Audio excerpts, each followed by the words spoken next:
So this is the interesting thing. You hear good things about RightScale from a customer perspective, but the single best validation of that statement is any company that is willing to put up a live, unfiltered Twitter stream in the middle of their own demo. That's pretty gutsy. We don't see that very much. So credit to well, certainly all of you, but RightScale as well. As Michael said, I am the co-founder of Redmonk. Redmonk is an analyst firm. We're focused on practitioners and developers. Right? So we'll get into, over the course of the presentation, some of the differences in terms of adoption patterns that we're seeing and why we do things the way that we do. But ultimately, the bigger picture, what we're here today is to talk about sort of directions in the cloud. What are the kinds of trends that we're seeing? And more importantly, why does it matter to you guys? What are you supposed to do about this? So I'll start with a simple question. Right? I'm going to show you a quick list of items. And I'm curious as to what all of you see in common. What's the common thread? What's the common theme? Any guesses what these things have in common? We have a cloud platform, consumer handheld device, software as a service, and an operating system. Any guesses? They all use the cloud? Excellent. RightScale is another guess? I'm going to start humming the theme to Jeopardy in a minute. Unfortunately, the only answer the judges are going to accept here is that these are things that my employees are using. All right? So, when we think about it, you have a cloud platform, you have a consumer handheld device, software as a service, and an operating system. They are certainly different things that unite them. But the one that we're here to talk about today is that these are all, statistically speaking, things that are probably being used right now in your organization. At least one of them, if not all of them, in some capacity. You may or may not be aware of that, but that's the reality. And this is the reality that, really a lot of the organizations that we speak with are really struggling to adapt to, rather. Because this is the new pattern from a procurement perspective. Michael touched on this a couple times in his presentation, but technology adoption today is bottom up. All of the technologies that we just discussed, Amazon Web Services, Gmail, iPhones, Linux, none of these things were originally adopted top down. None of these things became common because a CIO or an analyst or anybody else sort of in a decision maker capacity originally recommended them. They became common instead because they worked, because people liked using them, and because they're accessible. And this is the pattern that we see repeated over and over and over again. And it's not just these technologies, the four that I outlined. We could talk about Apache, PHP, MySQL, Firefox, Eclipse. This pattern repeats over and over and over. And this is the way that we tend to see the world. And it's one that, depending on your role within an organization, it may or may not be a popular one. But as Michael said, we're a firm that focuses on practitioners. We're a firm that focuses on developers. Why do we do that? We do that because of this slide. In a nutshell, this is the way that we see the world. In that what IT decision makers think is being used is quite frequently a lot different from what is actually being used. The CEO of RPath, Billy Marshall, wrote a great piece a couple years ago, which we agree with. The title of the piece was "The CIO is the Last to Know." And I think probably many of you, if not all of you in the room, have probably seen this pattern play out in your own organization, in the organizations that you work with, partner organizations and the like.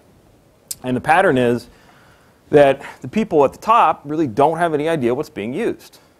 So in 2002, we were doing a piece talking about compliance trends. We were talking to some financial organizations, some broker-dealers specifically. And as you might imagine, the broker-dealer space, well, I mean, they certainly had a lot of regulation then. They have a lot more regulation now, which maybe worked, maybe didn't. But at the end of the day, they have to comply with a lot of specific regulations in terms of how long they retain information, who has access to it, and so on. So we went out and talked to CIOs and IT managers within these broker-dealers and asked them a simple question. What is your strategy? What is your position with respect to instant messaging within your organization as it pertains to compliance? And what do you think the answer was? Don't allow it. Even better than that. So that answer was don't allow it. It's even more horrifying than that. the answer that we got almost to a person was, well, we haven't issued that technology, so no one's using it. So, you know, we at this point had to stop and sit back and say, so I have some bad news for you. Because in many cases, 40 to 50% of the order flow was starting and being initiated on instant messaging networks. And as you might imagine, AOL Instant Messenger is not designed for compliance purposes. All right, so the point here is that they had a problem, they didn't know about it because of this pattern. Sort of more germane perhaps to this audience, you know, it was a conversation we had with some developers from a newspaper. It's about 2 years ago. So like the rest of the newspaper industry, these guys were struggling financially. So as part of their struggles, they had a freeze on IT purchasing. So, you know, no IT purchases, period, were getting approved for a set period of time. As you might imagine, these IT guys still were being asked to do a lot and to accomplish, you know, things for, you know, the businesses that they served. So the question becomes, all right, well, how do they get, you know, what they need done? So they found an interesting loophole. Because they were a newspaper, it turns out that purchases from Amazon were still approved because the writers needed their materials. They needed to be able to get books and supplies. So these guys, you know, being smart developers, figured out exactly how this worked and started purchasing all of their supplies through Amazon. So they jokingly referred to it as infrastructure that we bought as books. And again, that just illustrates what we're here to really talk about, which is, you know, the actuality of what is being used is a lot different than what people think it is. Now, this is the end of procurement as we know it. Right, this really overturns the way that procurement has typically been done for the last decade plus, last several decades, as a matter of fact. And it's not just cloud, it's not just open source, it's not just software as a service, it's not just consumerization of IT. It's all of these things together. They're fundamentally changing the way that we purchase technologies, the way that we use technologies. So that sounds terrible, but it is the end of sort of procurement as I know it, and I do feel fine. I have no problems with this whatsoever. And you know, the obvious question to that is why? You know, why, I mean, isn't this a problem? You know, don't we have the inmates running the asylum here? I mean, isn't this dogs and cats living together, mass hysteria? You know, and the answer is not really. Because fortunately, I'm not old enough to remember the Shadow radio serials. But I am old enough to remember that terrible Alec Baldwin movie. In the movie, if you haven't seen The Shadow, if you haven't seen the movie, the Shadow's the good guy, right? The Shadow is ultimately, you know, fighting on behalf of the forces of good. And as Michael mentioned here, that's the case, right? The quote-unquote shadow IT or rogue IT or whatever you want to call them, they're not the bad guys. At the end of the day, they're just trying to get things done. They're trying to get things done more quickly and more efficiently than they have been historically. So, you know, the obvious question becomes, from a business perspective, why do you want to hold people back who are trying to make your IT go faster? You know, there's a severe sort of disconnect between that position. So, you know, besides the fact that, you know, from a business perspective, you know, these guys are actually trying to fight the good fight, you know, the question becomes, you know, is there historical precedent for this kind of development model? And the answer is yes, there is. There's actually quite a bit of it. Right? We've seen this pattern play out multiple times, you know, across the last 10 or 20 years. So when Microsoft released Visual Basic, any of you write Visual Basic applications? Okay, a couple people in the room. IT hated it. They hated Visual Basic because all of a sudden they weren't the guys building applications. But it turned out, you know, if you worked in retail and you wanted to build a promotion application, and I've done this, it takes 2 seconds to do that. And it's not a great application. It's not necessarily one you want to build around. It's not necessarily strategic. But at the end of the day, the application's purpose itself is not strategic. So if I can move more quickly and address my needs and not wait 8 months for an application that doesn't need 8 months worth of development, that's a win. We've seen the same thing play out, you know, with the sort of injection of so-called dynamic languages into the application development paradigm within enterprises. Right, so it used to be that if you're going to design an application, it had to be in Java, maybe .NET. You're talking months and months and months, waterfall process, etc. Now people are spinning up web applications in 5-10 minutes. You know, that is a huge win. So the point is that we've seen this pattern play out, time after time after time, and the net result from a business perspective is that it's a win. You can move more quickly. You can design. I don't want to get into the whole sort of breakdown of what agile means, but using agile small a, that's ultimately what we're talking about. You have more agile processes. But beyond the fact that we have the business justification and so on, one of the wins specifically in the cloud space is that the tools are generally open. Right? Because if you're going down the road of building Visual Basic applications, it's good and bad. In the sense that it's good because you can design applications very quickly. You don't have to wait 6 months, waterfall process, et cetera. But at the end of the day, now I have a Microsoft Visual Basic application that I can't port anywhere. It's written in something specific. I have to run Windows. So, I've been locked in. And maybe I care, maybe I don't, depending on the importance of the application. But that definitely has some downside. The difference is that with what's being done in the cloud today, this is fundamentally different because most of the technologies are either open or trending in that direction. So, example, Michael's not using the IaaS and the PaaS classifications here, and I agree that the categories are blurring. But for purposes of discussion, let's stick with those. Neither one's open source. In other words, you can't run AWS internally. You can't run Force.com internally. The common perception is that Amazon is more open. Right, the question is, why is that? I can pick my operating system, I can pick my database, I can pick my programming language, and if I don't like Amazon, I can take it back internally. And certainly, the claim that Amazon is not open, absolutely true. You can't run it internally. That's absolutely true. But comparatively, Amazon, I would argue, this gentleman would probably disagree, is more open than a Force.com. And this, again, is the trajectory that we see in a variety of categories. Taking PaaS more specifically, we talked Force.com, right? So the interesting piece about Force.com and Google App Engine is that they come out, and I went through Force.com's example. You're writing proprietary database, proprietary language, proprietary schema, et cetera. Google App Engine was a little bit better, at least you're working with standardized language in Python. And again, this is the time of the release. They both support more languages now. But at the end of the day, if you're writing to even Google App Engine, you're writing to Bigtable. So unless you can recreate Bigtable within your organization, you're ultimately writing to a closed platform. So you basically then have to make a decision that says, all right, these are going to offer me some speed of development advantages. Am I willing to trade that for essentially being tied to a single platform? And the answer was most people did not. Because the lesson of Amazon versus Force.com is that Amazon is an order of magnitude more adopted than Force.com is, because it offers you more choice. It locks you in less. And that has been the prevailing rule in most of the adoption patterns we have seen within the cloud. The less that you try to lock somebody in, the more adoption that you're going to get. Because if we look at, again, the generational sort of evolution here, the second generation of products that comes along, EngineYard, Heroku, et cetera, they come along and say, okay, well, this is great. You have the benefits of being able to develop quickly, spin applications up and so on. But guess what? We're going to use standardized componentry. And again, it's not open in the sense that Amazon Web Services are not open, in that you can't run Heroku internally, but you're writing to Rails, you're deploying with Git, and your database backend, you can choose something standard. You can choose MySQL, you can choose Mongo, a variety of different pieces, Memcache for caching and so on. So you now have effectively an open runtime.